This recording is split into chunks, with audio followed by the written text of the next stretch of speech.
Good morning, Mercy Vineyard. My name is Scott Whitmore, and I'm delighted to be with you today. You probably know my wife. She's our director of worship. She's up front all the time. I'm not. I'm sometimes in the back, oftentimes with our kids, but it's just good to be up front with you. My wife and I have been attending Mercy for 17 years. That's not the complete life of the church, but it has been a vast majority of it. And this is the first time I get to preach to you, so it's just kind of a fun morning and fun time for me to be with you today. I suppose 4 years ago, I gave a talk or a sermon on some kind of life-changing stuff that happened inside of Mercy, but this is the first time that I'm actually bringing the gospel and presenting to you or talking with you this morning. So it's good to be with you. When Gary started this summer series, Songs of Summer, he said, Scott, pick a song and preach on it. Pick a song and preach on it. Okay, that's not huge. What a wide open topic. So I processed through my catalog of songs and thought, well, what if we start with my favorite genre? And knowing the urban clientele that we have here at Mercy that are watching this morning, perhaps some of you have heard of my genre, perhaps. But let's just try. Play with me if you will here. Anybody, raise your hand while you're at home. You can raise your hand, write it down, note it. Has anybody heard of the song Dirt Road Anthem? Anybody? Jason Aldean? Are you chilling on a dirt road, laid back, swerving like you're George Jones? No, okay. How about Cruise? Anybody heard the song Cruise by Florida Georgia Line? Baby, you're a song, you make me want to roll my windows down and cruise. Nobody, okay. Barefoot Blue Jean Night by Jake Owen? Nobody there either. How about Fancy Like? Please let me know if you have heard the song Fancy Like by Walker Hayes. Song goes, fancy like Applebee's on a date night. Got that Bourbon Street steak with my Oreo shake. Got some whipped cream on the top two. 2 straws, 1 check. Girl, I got you. Anybody heard that one? Please let me know. When I did that, when I did the demo to this sermon with 6 people, 1 person had heard that. Please. Country, anybody?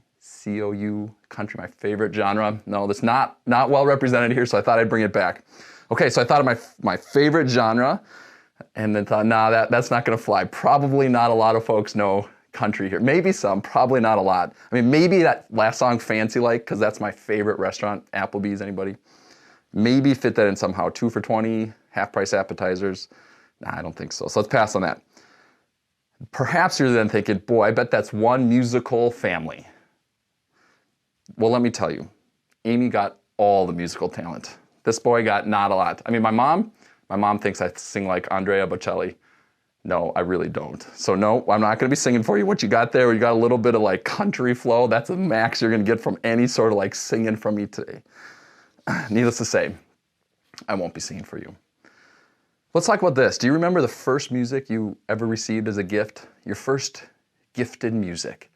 The first song you either downloaded, the first gifted CD, your first cassette tape, or maybe even a record that you were given. My first experience was a cassette tape. The story I'm about to say may or may not actually be the one in reality, but it's the one I remember as the first piece of music that was given to me. Remember cassette tapes? You could rewind it by putting your fingers in the middle, and then you can manually move that cassette forward or the tape forward or backwards. I remember an early birthday party. I think elementary school. I don't think it was middle school. It was a birthday party with my family, where all my family was there. My aunt and uncle gave me this square wrapping, and of course I knew at that time what the gift was going to be. I mean, I didn't know exactly what it was, but I knew it was a cassette tape. And I was so excited to open it. So I opened this gift, I turned it around, read it out loud, and my mom immediately grabbed it and said, nah, and started running away. I have this picture in my mind. I think it's reality. I have this picture in my mind where my uncle, who had just given this to me, stands up, starts laughing and chasing to grab that cassette tape and say, that's not for you, Sharon, that's for your son, Scott, and he gives it back to me. It maybe was a bit edgy at the time. Not really. Perhaps it was, at least to me and my music ears. This picture that you're going to see here is a picture of that cassette tape. Anybody remember Petra? Anybody? Christian rock? I couldn't repeat a song from that cassette. But I do remember it being one of my first prized articles of music. And I'll say that Christian music has had a drastic impact on my life. It's brought me peace, righteousness, celebration, joy. It has filled my life up. Even though I'm not musical, I love music. And like my thought and how I've loved music may not link to that specific cassette, but it certainly links back to my parents, bringing in and supporting worship music or Christian music in our home. While Petra was Christian, our home did have all the time Christian music playing through it, and it was a deep part of who I was. And can I tell you that, like, as I've gotten older and had kids, I have four children. All of them have been raised here at Mercy. My oldest will be turning 13. My youngest is 7. All of them have been here, part of that life journey of Amy and I being at Mercy. But one of the most nerve-wracking, that's maybe not the right way of saying it, maybe one of the most like, okay, God, I'm actually trusting you things I've done in my life, is when I gave a device, my first device, when you give the first device to my child. And you go, here you go, child, here's the world at your fingertips. No big deal. Hopefully, Lord willing, thousands of prayers and the millions of minutes of examples, millions, like 5.5 million, I did the math, minutes of examples of how to follow the Lord and make the best decisions actually have an impact on your child when you give them a device and say, here's the internet. So we did this to my son. We gave my son a Kindle, and one of the first apps that my son downloaded after we gave him this Kindle was Spotify. Okay, here you go. Here are a whole bunch of lyrics. Here's a whole bunch of music. What's going to happen? Soon after he received it, he downloaded the Spotify, and he said, Dad, come on. You have to hear this song. Come on, come check it out. You have to hear this song. Me, because this is how I often operate at night. It's too late. It's really late. I'm really tired. My body's shutting down. I'm a morning person. I'm not a night person. It's like 8:15 at night. No kidding. It's really late. And I need to like shut my body up. Dad, come on. You really need to hear this song. Okay. All right, son, let's do this. Here it is. The song that he pulled up after I'd given him the world and said, here you go. Let me know how it goes, was a song by Evan Kraft and KB. And I'm just going to read a short part of the chorus for you here. And it's got a little bit of Spanish and English mixed in. I'm not great with Spanish. The rest of my family is wonderful. I'm not. I'll do my best. It says, y todo va a estar bien. Everything will be all right. The whole world's in his hands. Your whole world's in his hands. In the darkness and the trials, he's faithful and he's true. Your whole world's in his hands. Y todo va a estar bien. That's just the chorus. There's a rap that's filtered over that by KB. That's just awesome.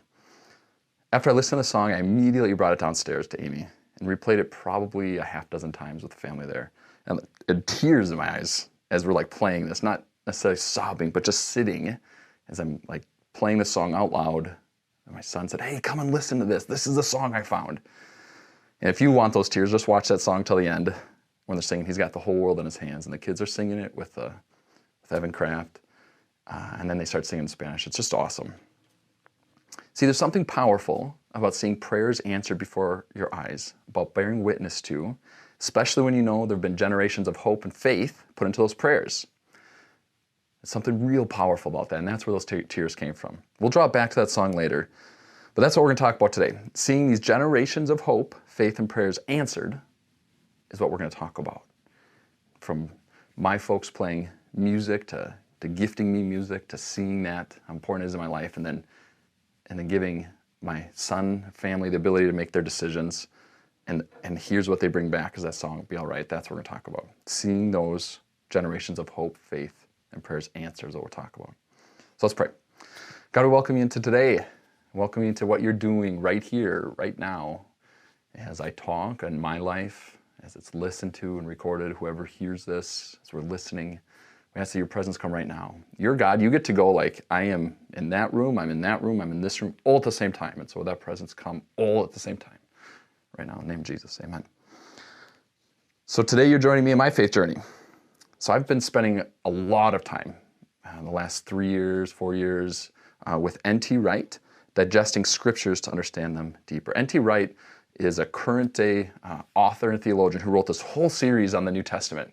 And this entire series that he wrote is called the Bible for everyone. He breaks it down and pulls apart the Bible and says it's written for everybody to understand, so let's make it readable for everybody. So I'm using some of his thoughts to help kind of talk about today. And N.T.'s writings are meeting me at some like the deepest parts of who I am. The place where I love thoughtful discussion, not just for thoughtful discussion, but to see how that thoughtful discussion and how the Bible that was written 2,000 years ago or 4,000 years ago pulls and impacts my life today. And that's what I hope happens for us, is that the reality of that pulls in and impacts our life today. And that's my faith. It must impact today. As I dive into this word, as we dive in, it has to impact you and me today. So today we're going to do a little bit of Bible study, where Bible study meets older Bible study. So as we get going, grab a pen. And actually I want you to either take your notes out, grab a piece of paper and a pen, and write a line down the middle. On one side, write Old Testament. On the other side, write New Testament. And we're just going to follow a couple characters in these. So write Old Testament on one side, New Testament on the other, and I'll tell you which characters to filter down. This is actually something I do with my small group, as we visually write down so we see what we're following. And I want to invite you to do that today. So you got that piece of paper, line down the middle, just write Old Testament, before Jesus came, New Testament, Jesus and after, right? Old Testament, New Testament. So scriptures we're going to begin looking at is in the beginning of the book of John. Jesus has started in chapter 1, at the end of it, telling the world he is God by calling his disciples. We find ourselves in a bit of like an easy momentum build for this early faith movement. So in the New Testament, we see 3 disciples, and the first ones are Andrew, Peter, and Philip. So just write those down under the New Testament. Andrew, Peter, and Philip under the New Testament side. So Andrew starts following Jesus first, then he gets his brother Peter, and they get Philip.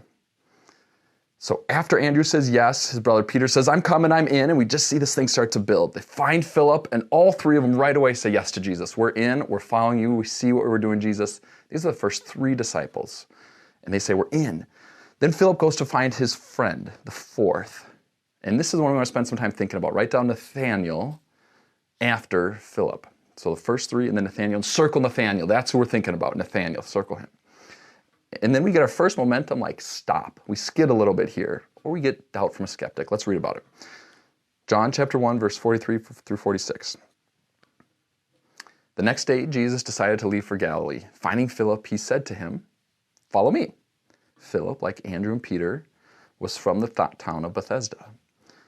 Philip found Nathanael and told him, we have found the one Moses wrote about in the law, and about whom the prophets also wrote, Jesus of Nazareth, the son of Joseph. He's the one. Nazareth? Can anything good come from there? Nathanael asked. Come and see, said Philip. So we see here, Philip comes in hot. He's just so excited. He's pumped up. I know friends and people and family like this. They just get so excited about what God is doing, what the Lord is doing. Maybe you know some of them too. And they said, we found him. He's the one. He's the one we've been waiting for. He's the one that Moses wrote about. He's the one who the prophets have all wrote about for thousands of years. He's the one. Come on. It's Jesus of Nazareth, the son of Joseph. And Nathanael, remember you circled him? He says, wait, where did he come from? Nah, I'll pass. Nothing good comes from that poor population of a couple hundred people. Nothing good comes from there. So here we meet our first skeptic. Let's continue reading. See what happens. John chapter 1, verse 47 to 49 now. When Jesus saw Nathanael approaching, he said of him, here is a true Israelite, in whom there is nothing false. How do you know me? Nathanael asked. Jesus answered, I saw you while you were still under the fig tree before Philip called you.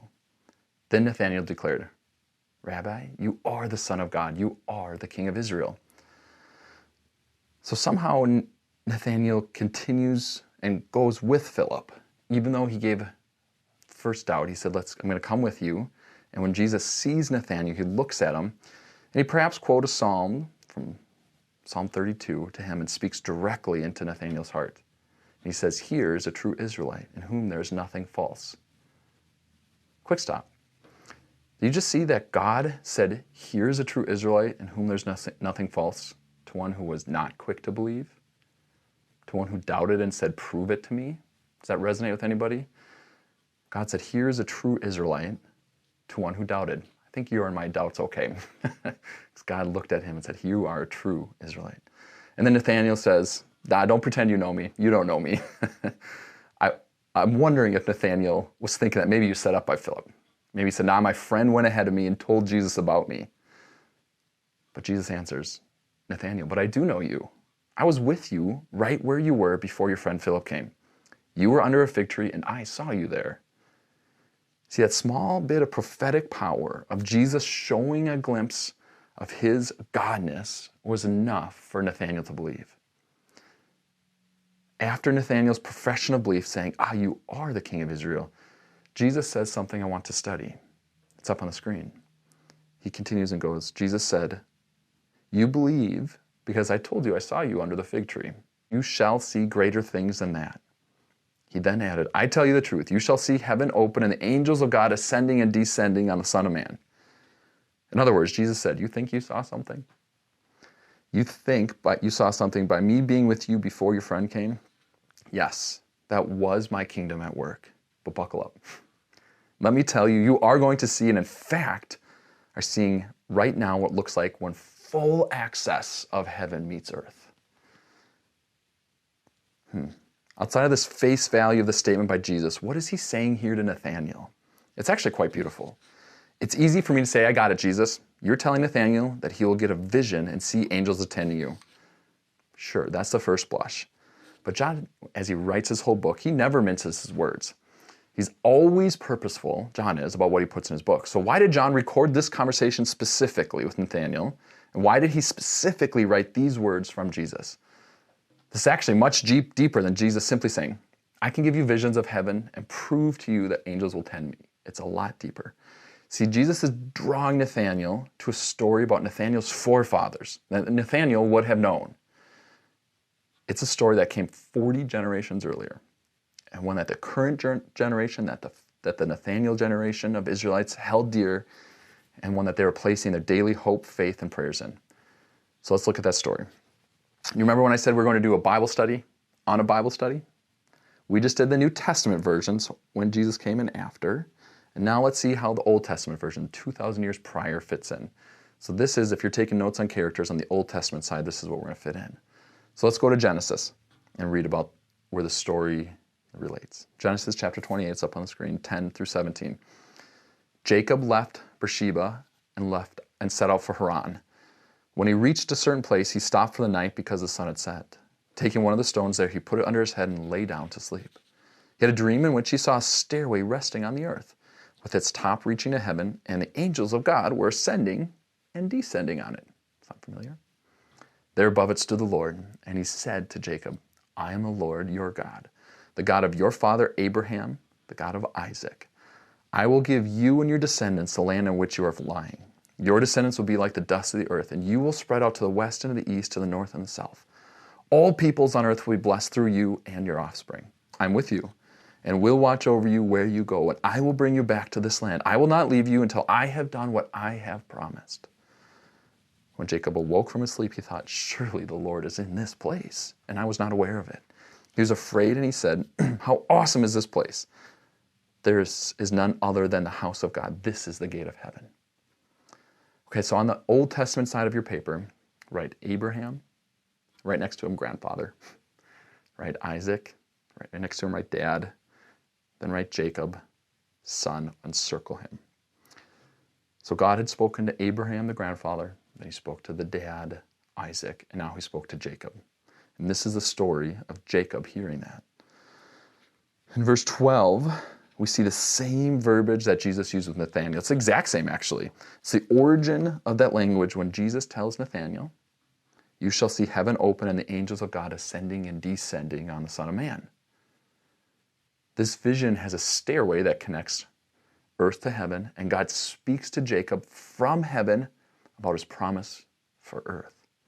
And the words that God speaks is a continuation or a repeat of his promise that he gave Jacob's father and grandfather, Abraham and Isaac. It's the exact same words. God's promise didn't change. He promised land or a home and a way to provide for family, descendants, blessing, and to be with Jacob. To be with Jacob. This vision from God, the time when God spoke directly to Jacob, came after Jacob fled his homeland and family. Jacob was running away from his twin brother who had sworn out loud to kill him. Jacob was fleeing for his life, and he was fleeing for life as he had received the generational blessing from his dad, the blessing that should have been for his twin brother Esau, but that Jacob received.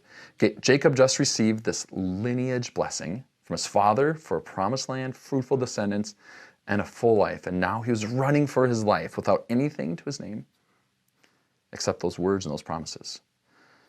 Let's stop and think about that for a moment. Can we just appreciate the highs and lows that would have been on Jacob?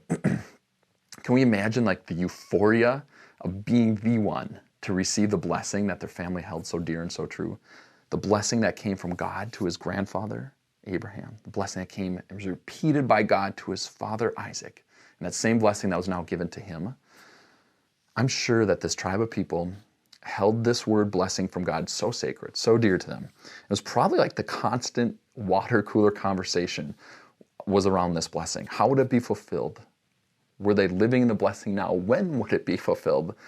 How could this eldest son, the twin brother of Jacob, Esau, be so evil, live in rebellion, and be expected to receive that blessing? That just might not have made sense to them. How could Jacob, who's the younger brother, but how would he handle this?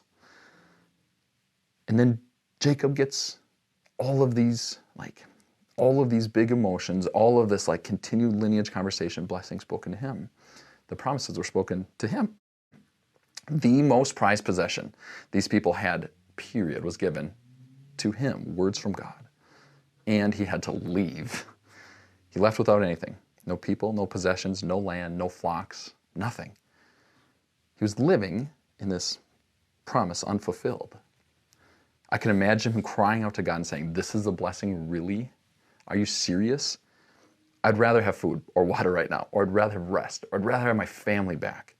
Take care of me now. Don't give me words. Those are empty. I need help now." Enter God. What does God bring to this wandering man who's fleeing a murder covenant spoken by his oldest twin brother? God brings himself. He brings himself. He brings his word. He repeats the promises that were spoken Jacob's grandfather and father, but he says them to Jacob. And he not only repeats those promises, but he gives Jacob something more. He gives him a look at how those promises would be fulfilled. He gives Jacob an image on how heaven and earth connect. The stairway shows Jacob that God has full access to earth and can and will bring the fullness of heaven to earth. Now look at verse 16 in Genesis. When Jacob woke from his sleep, he thought, "Surely the Lord is in this place, and I was not aware of it." He said, "God was with me, and I had no idea."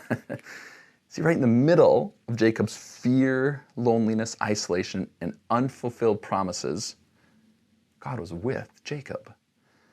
This was such a moving encounter with the Lord that Jacob took the stone under his head, he built a pillar, and he named this area House of God, or Bethel, or Bethel.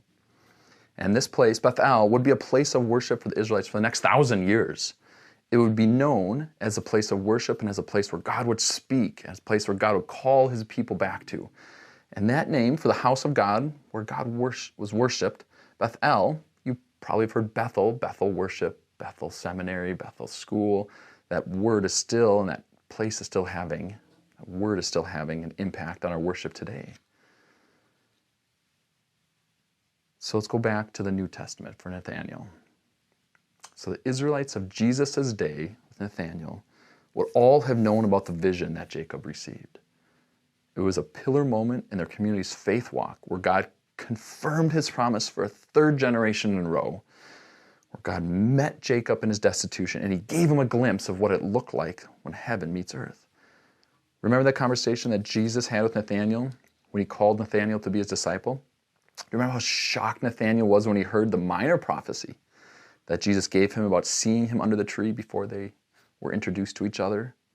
I don't think we can imagine the depths of awe that Nathanael would have felt when Jesus tied that small act of prophecy or showing his godness to this larger scale in verse 51, where he says, let's pull it back on the screen, where he says to Nathanael, "I tell you the truth, you shall see heaven open and the angels of God ascending and descending on the Son of Man." On me. Jesus is telling Nathanael that now is the time when you get to see the 40 generations since the promise to Abraham, Isaac, and Jacob be fulfilled. Now is the time when you get to bear witness to the promises that God made to Jacob about all peoples on earth will be blessed through you and your offspring. And that night of vision, I'm it, Jesus is saying. I am the fullness of the link between heaven and earth. Angels do my bidding, and you are now seeing God brought to earth. It's me. God promised your people, I am with you and will watch over you where you go, and I will not leave you until I do what I promised. Well, I'm telling you now that I am with you, I am God, and I am doing what he promised. We could blow Nathanael away. Do you remember when I said that John doesn't mince words? This story of Jesus calling Nathanael is the start of John's recording of the life of Jesus. At the end of the book of John, John tells us and his readers the entirety of the reason he wrote this book. John 20:31 says, "These are written that you may believe that Jesus is the Christ, the Son of God, and that by believing you may have life in his name." The Jewish audience reading these words would have known the depth of Jesus telling Nathanael that he would see the heavens open, angels ascending and descending on the Son of Man. I skipped right over the importance of reading that so many times. Now we get to see that fulfilled. How does this ancient story about Jesus meeting an even more ancient prophecy reach in and affect our lives today? It has to. It has to. These stories, these biblical truths have to have impact today. So let's talk about it. I think there are 3 questions that this now brings up that meet you and I. Let's look at what those questions bring up. It starts with, do you believe? Do you believe what John is wanting you to see as he writes these words, that Jesus is the Son of God? It all starts here. Either he is or he isn't. I think there's different parts in this process. There's different parts in this process of belief. There's this initial belief. Do you believe that Jesus is God? Some of you here that are listening to this are going, oh my gosh, I actually don't. Now I do. I see God. I see that Jesus was God. Now it's the time to respond like Nathanael and say, Jesus, you are the Son of God. If that's you, say, God, I believe.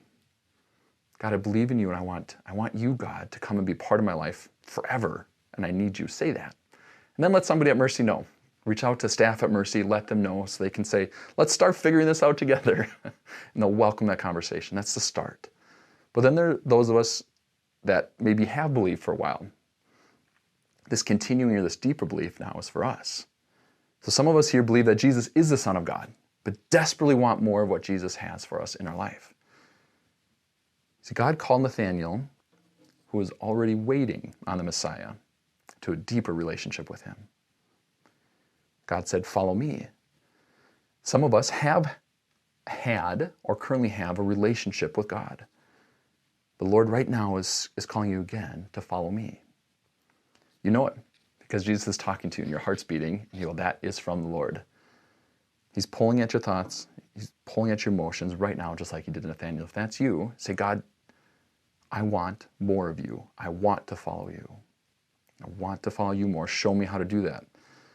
And then tell somebody in your faith walk with Jesus that God is calling you into a deeper level. And then be asking God, what does that mean? He'll tell you. The second question we need to ask, or that we need to look at, or that these stories bring up, is do we need confirmation that God is with us? Do you need confirmation that God is with you? Do you need to see and to say, just like Jacob, when he woke, that God is surely in this place? Remember the song Be All Right by Evan Kraft? Here's a verse. It says, yeah, Father, you say everything's going to be all right. My circumstances say that I won't last through the night. I need your word to hold me now. Need you to pull me through. I need a miracle, a breakthrough. I need you. See, some of us are disoriented. We're wandering like Jacob because of perhaps our sin, because of somebody else's sin. We need to rest our head and let God speak to us. Then we say, God, please speak to me. Is that anybody? If that's you, God's saying, I'm with you. I'm with you. Third question, third and last. Do you have hope unfulfilled? That's a deep question. Let's look again into the song, Be All Right by Evan Kraft. They say you hold the whole universe in your hand, but my world's falling apart like it's made of sand. Am I small enough to slip through the cracks? Can you take my broken pieces and put them back? Give me faith to believe you are on my side. Open my eyes to see you working in my life. Let the past remind me you never fail. Tell my soul it as well. Do you have a hope unfulfilled? Have you received a promise from the Lord that maybe was a continuation from generations like it was for Jacob? Perhaps it was a new promise to you, just for you, and you're in the in-between. It was powerful and received it, but you haven't seen it happen. You're in the in-between. Do you need God to reaffirm his promise to you? This promise could be something as impactful as a verbal word from the Lord, or it could have been something that he told you about staying close to him, about following him, and you just haven't continued to search for hope. You haven't been holding on to that. Maybe at one time we're given that hope through another preacher, another friend, a moment of quiet journaling, but that seems so far ago, so long ago, and now you're sitting and you're unfulfilled. I think God is reminding you of that right now. And every time you remember, you think, is this hope still true? It was for Jacob, and it will be for you and I. That hope is true. We're going to close here by, again, repeating the song or the chorus from that song. Y todo va a estar bien. Everything will be all right. The whole world's in his hands. Your whole world's in his hands. In the darkness and the trials, he's faithful and he's true. Your whole world's in his hands. Y todo va a estar bien.